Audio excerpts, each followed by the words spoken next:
People say being a truck driver is lonely and depressing. As an example, it's my birthday today, and I'm currently sat in an industrial estate in Doncaster. But we can still have a party.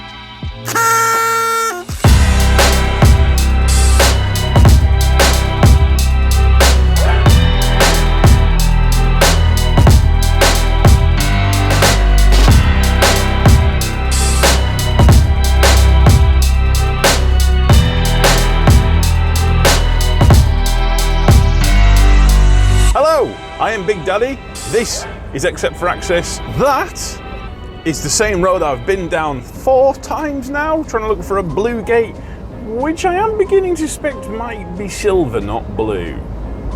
But regardless, let's get into it. I'm currently near Ely. Ely? Eli? E-L-Y? I have no idea how to pronounce it. I think it might be Ely. Regardless, that's where I am. I've done a drop literally just up the road. And I thought I was heading back to Felixstowe, but the ports are apparently, and I quote, chaos. So I've been sent to a kind of satellite location for the guys that we're subcontracting for to go and swap this trailer with the container over and yeah, basically take it back to this exact same place.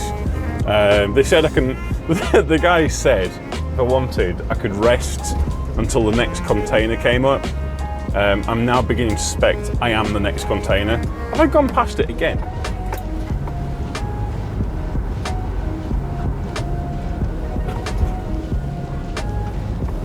No, I haven't gone past it. It's down here somewhere, I'm sure of it.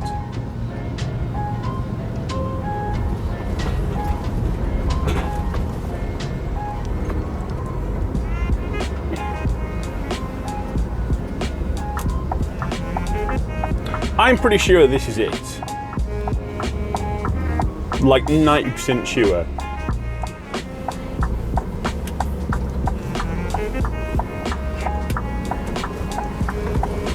Yeah, this must be the place. I'm not being colourblind, that's not blue. That is silver, that's very silver. Ooh, bloody hell. Got some nice, you know. A bit vicious them, aren't they?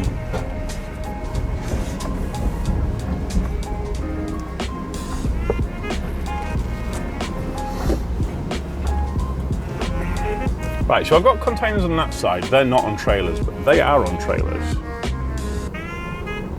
So how do I get in there? Right, turns out this is the right spot.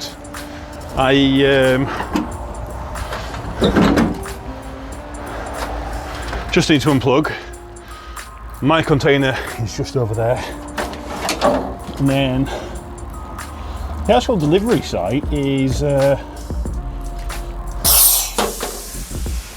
like 2 minutes away. Not far at all.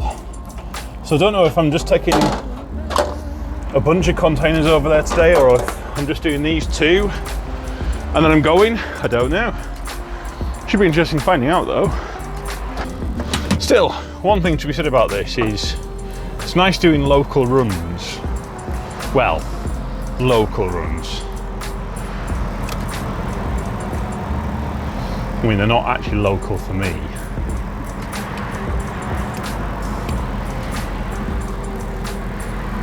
Right, is that my container just there? Yes, it is.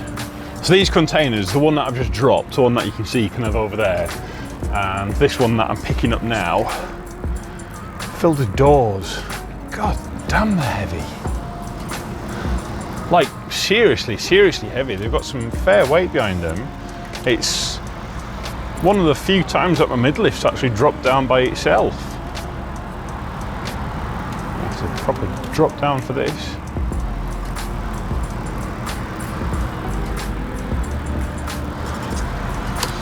See, I've lined that up wrong because I'm lining it up like a normal trailer and I keep doing this. It's because you want to be, with a normal trailer, you want to have it lined up all the way down, but this you don't. You want to be like an inch and a half in. So you have a completely different reference point. Right, I'm going to feel something. Why have you just bloody self-leveled, you dickhead?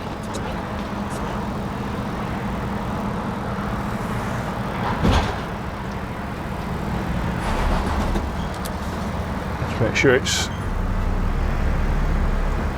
Yes, we're all attached, lovely jubbly. Right, I'm going to go and connect this up, and then we're going to go to this site, which is like 2 minutes away.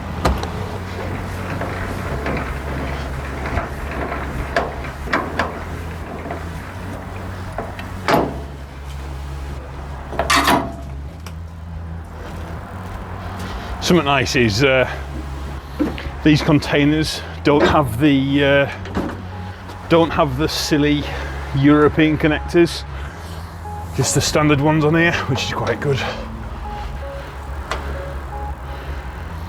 Why has this got 2 air connectors? What?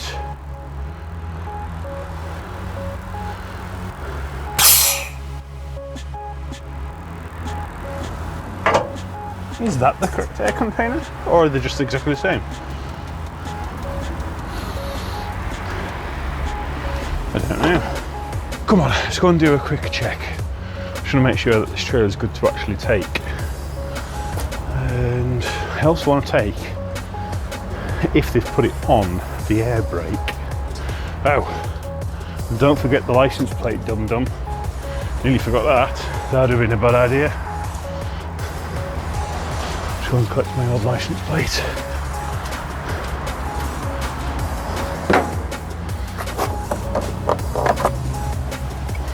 There we are.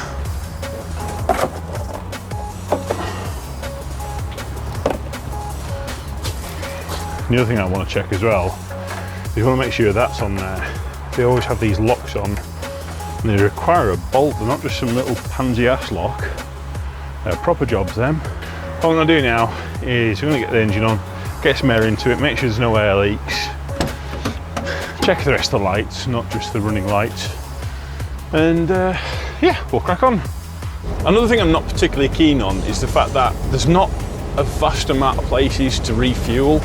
We use Morgan Fuels, one of these. I'll hide the number so you can't see that.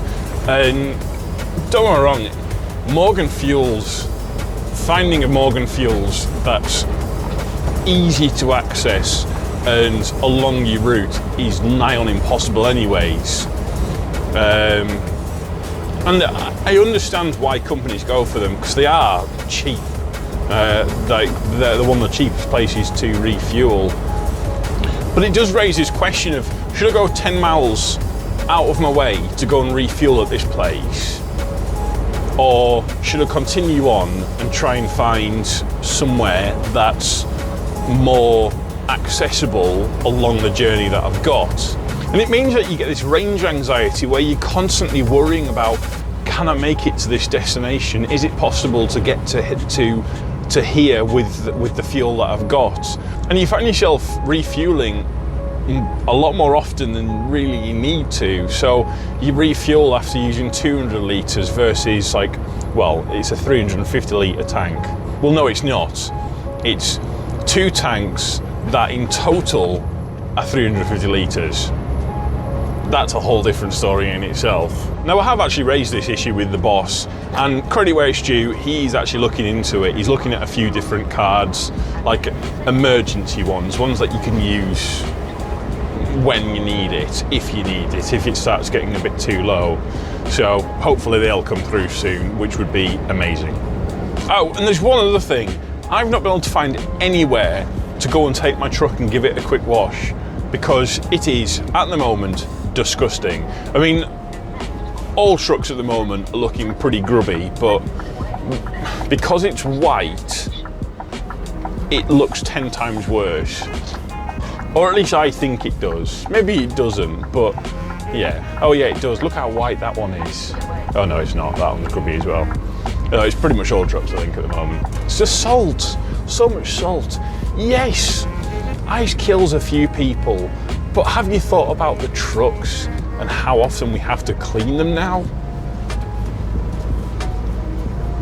Some people are just so selfish. They just don't think of others. Now, I don't know if this guy's just leaving or if he's just arriving. Either way, I think we'll have a park up. As soon as we can, we'll get in, we'll get tipped, and then we'll go to the next place.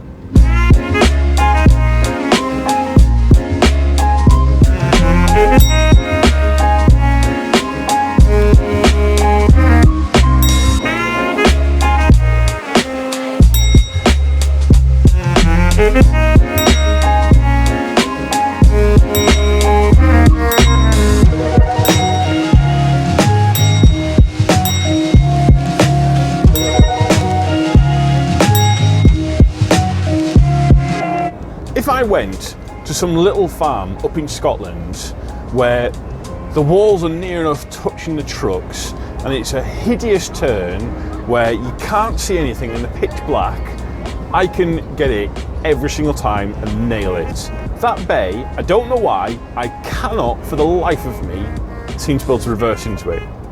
I don't know how, I didn't even count how many shunts. I know I've displayed it, or I think I have displayed it, but I lost count. It was, yeah. I know they say don't be a take a shunt, but I think after a certain amount of shunts, you're a anyways. Still, I wanted to show that no matter how experienced you are, there's always going to be places that you fail. No one's perfect. Everyone makes mistakes. That's the fact of it. So this is to all new drivers, don't panic about it. When you're sitting there and you're taking shunt after shunt after shunt and you just can't seem to get it in, it's one of them. Everyone has one of them.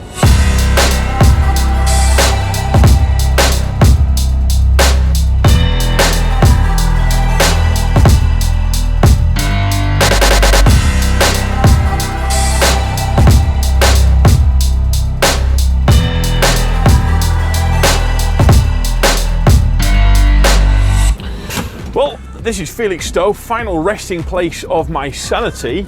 I think what we're going to do is, I've just checked this, and I've just taken a 40-foot container off, and this next one is a 20-foot container. So let's go and resize it. Shrinkerize it. That's a good word. We'll use that one. Also, there's a massive boat being moved over there. That's kind of cool. Come on, let's go and get this sorted. So, there's a few things that we need to do first. I don't know what that one does. We're not going to press that one. There should be some controls down here. Oh no! Oh no, this is different. Do I have to pull that one? Oh! I don't know. This is different. Right, let's just push this. Oh no, has that done what I want it to? It has not.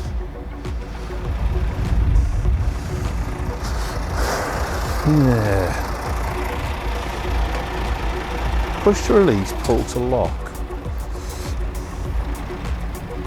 On all the other ones, so this pin here is what makes it slide in and out and put it into different positions. You can see here you've got your, wow.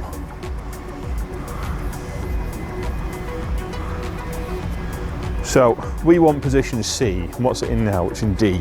So it needs to move from there to there. So what we'll do is, that's the trailer brake which we need to put on, and there should be something else that we push in that makes that go in. How do we do that? I don't know. Is it this thing?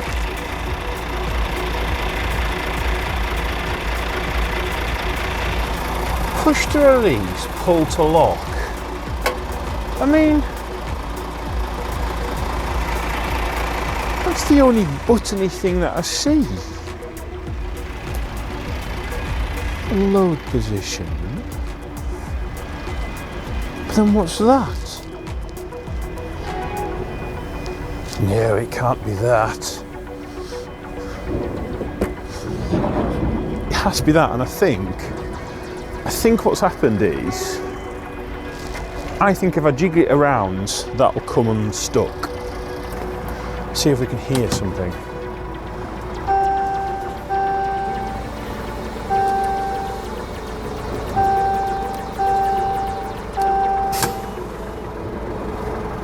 Let's go and see if that's done something. Oh, it has not. Yeah, we're having problems. It looks like the locking pin isn't unlocking. And the problem is I'm actually already booked in now. So, yeah, I don't really know. Right. Might be time to call the office and see if we can fix this.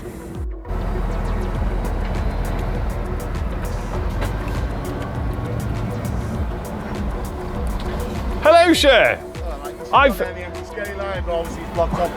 Well, I've already booked in, but there was a problem with my trailer, so I've just run to go and get that fixed. So I'm actually I've got my ticket. Can I go down the thingy line? Right, so we got it fixed, which is great. I say get it fixed. There wasn't actually a problem with it. When I was connecting up the hoses, there was a second Susie for where the brake line normally would be. And what you have to do is unattach that and then reattach it onto this other one, and then the pin will come out. I just need to get back in. There was a problem with my trailer. I just had to run and go and get it fixed. I'd unloaded my container, so I've got my ticket already. I just need to go in and collect the container. Have you got your right card? And then I need to have a quick look. Just make sure there's no one there. Just make sure there's no one there. I don't think there's anyone there. Go on then. Go on. Well, I'll turn around. This is new, isn't it?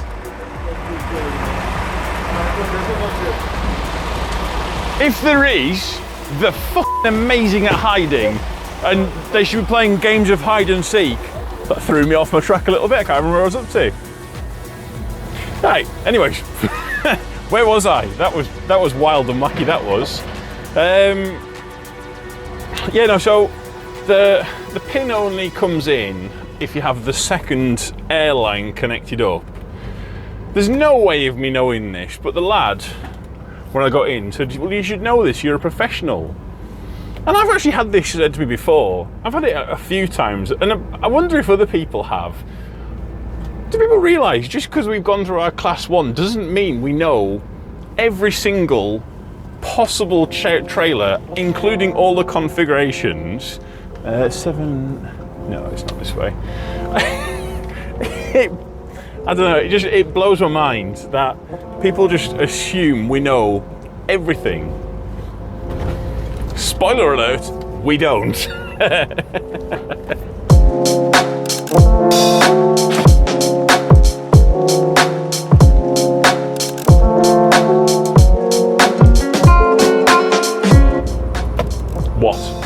What do you want me to say? It's not starting again. I'm not having bad luck this week. It was a blip. That's all, just a blip.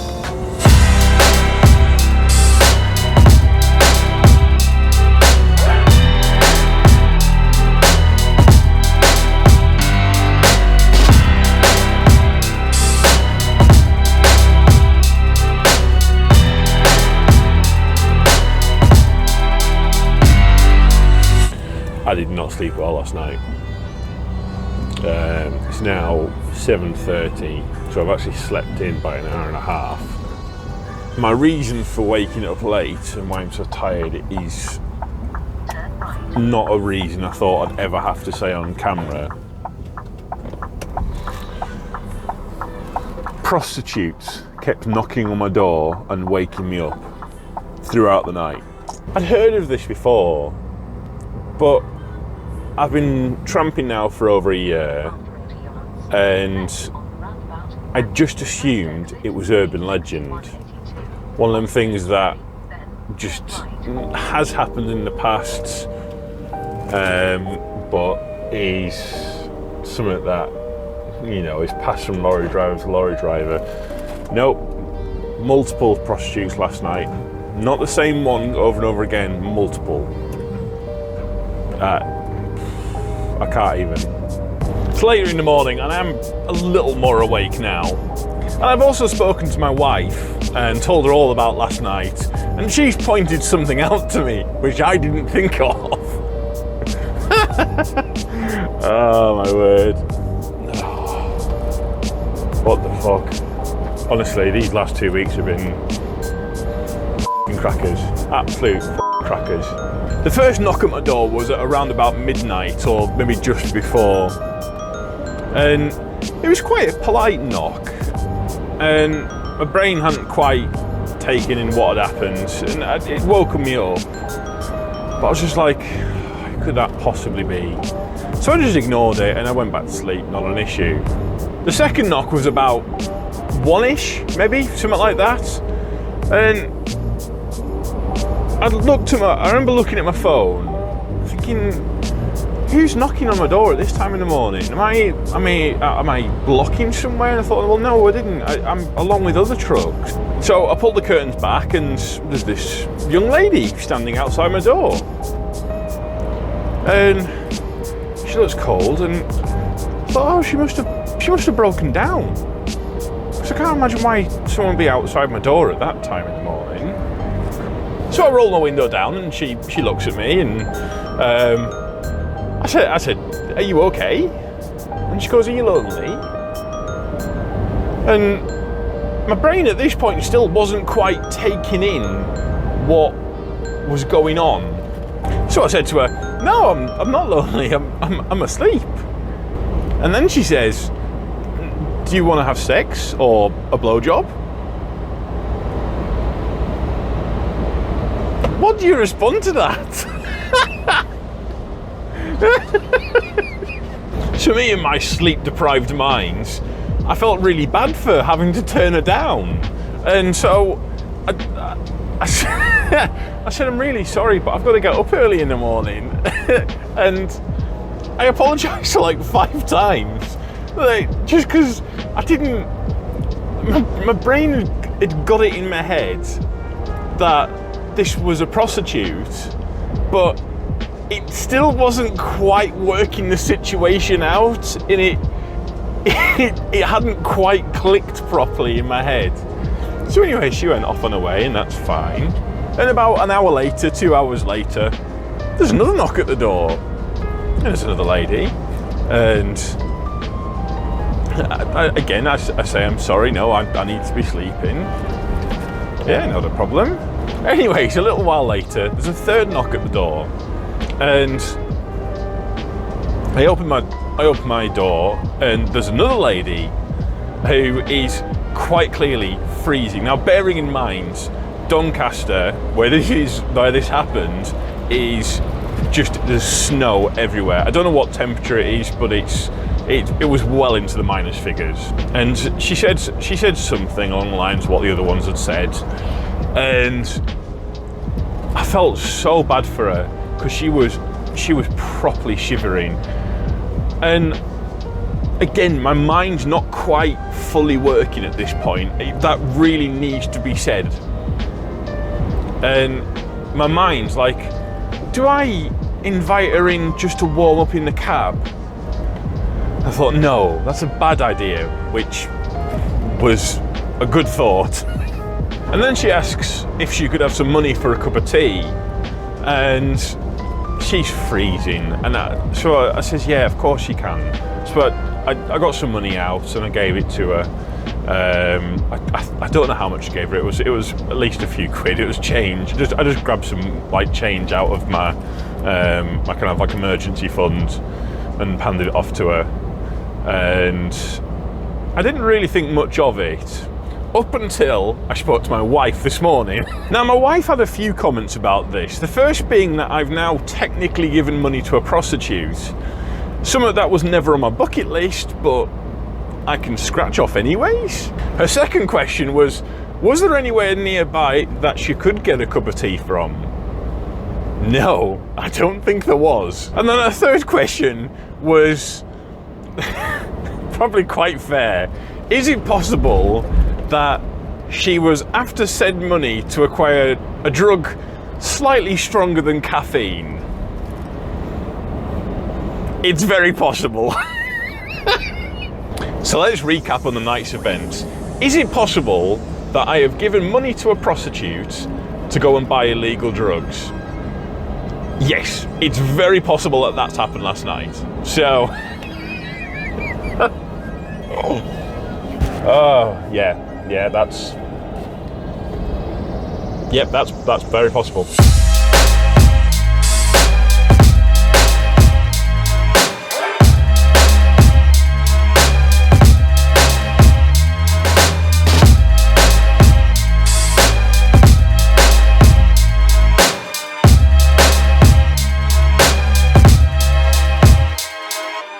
Thank you very much for watching. That's it for the vlog. That's it all done. If you haven't already, click subscribe, click the like button, leave me a comment for By the Fireplace, and hopefully it'll get answered. Also, remember to follow me on Instagram. I also have Facebook and Twitter, and I think that's it. But Instagram, that's the one I post a lot of funny stuff to, or some funny stuff. But thank you so much for watching, and we shall see you next time. This is without question the stupidest joke I've run on the channel yet. No, I've dropped my llama.